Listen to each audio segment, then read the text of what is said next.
How are you? What we're going to do today is study a little bit of art and what in nature is so artistic and beautiful and natural but the female pussy. So let's draw that female pussy in all its blossoming nature. First, you start with a hole of a woman's pussy. There's one line and another. And I learned this from my good friend Bob Ross, because he would draw a lot of trees and give them their foliages. And with pussies, they have foliages of pubes. They're just like leaves. They shed as much, and they even blow in the breeze too. When you get the certain kind of winds that blow through leaves in the fall, or with queefs, it's the same thing.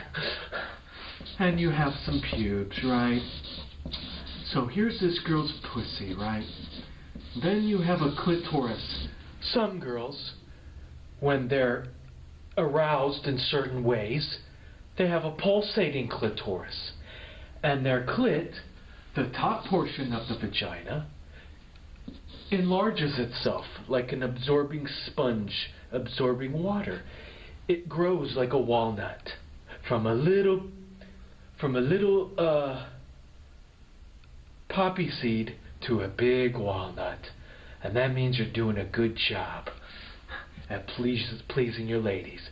I'll get to that in a moment. But right here we're studying the art form of the woman's labia. Let's say these are her legs. Can you see this? Okay, these are her legs. She's spread open. Oh, she's really feeling it. Yes. So she hasn't shaved in days. She has hairy legs. 'Cause me personally, I love those Sasquatch women. Look at this Sasquatch beard of mine.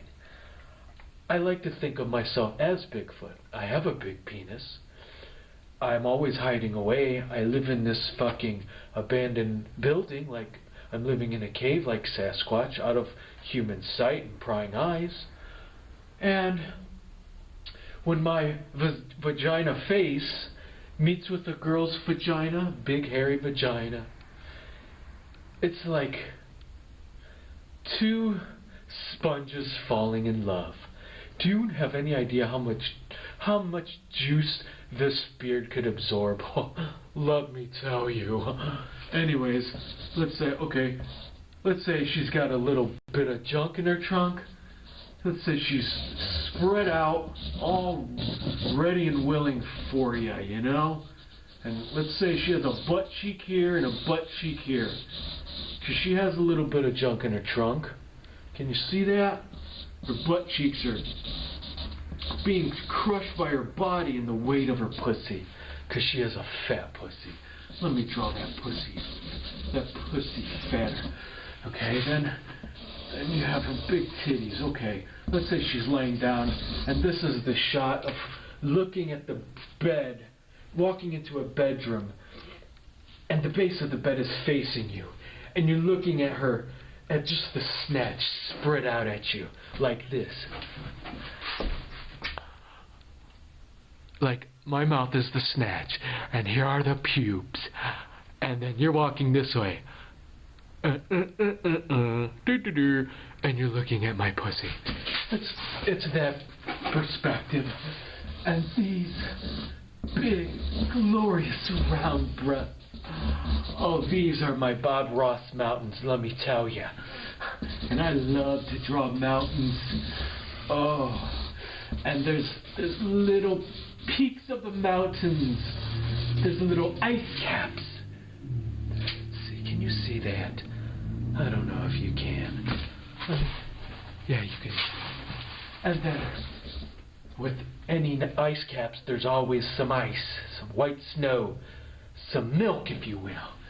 And she's been lactating all month, snowing all over her body. Oh, yeah. Look at that. Oh, would you look at that?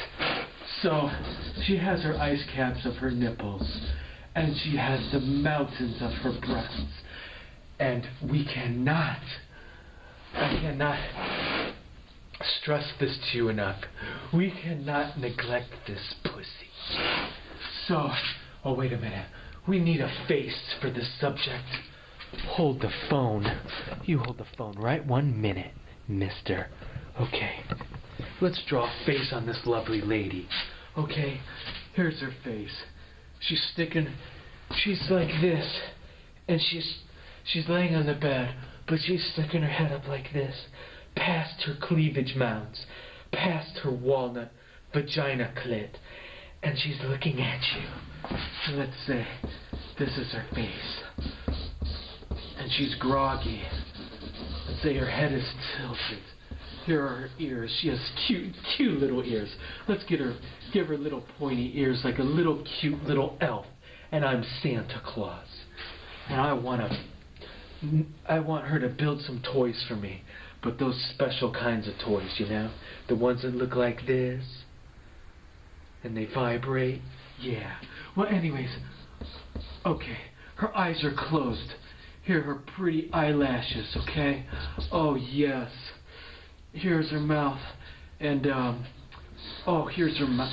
No, here's her mouth. This is her nose. Here's her long, beautiful hair. Oh, that long. This marker is blue. So let's say her hair isn't blue like a Smurf, because that's a fantasy land and that would be silly. Let's say her hair is the closest hue color to the spectrum, brown. Okay, so we're drawing her long brown brunette hair, and she's moaning in pleasure from her lactating breasts, and maybe she's crying, but those aren't tears of joy, let me tell you. Those are tears of lactation. She may have accidentally lactated in her eyes, and she shot her own eye out, kid. So she's crying white rivers, white streams, or white pastures that she can never come back from. So she's lactating in her eyeballs. She's moaning moans and notes. Let me draw a musical note for you. She's moaning these musical notes because her moaning has gone to a high yodel, a high pitch, and a high crescendo. And that's what her coming has come to. Because me, the man, the greatest pussy eater on the planet, Andy Patton, knows how to hit those high notes. I have this thing called a tongue in my mouth, and I have lips, and I know how to do the job. So here's her pussy. Here's her tits. Here's her tears of Milky Way joy. And maybe, let's say, the stars are behind her in the night. Maybe she's spread on the top of a car in a drive-through movie. Maybe her date didn't show up and she just decided to finish herself off.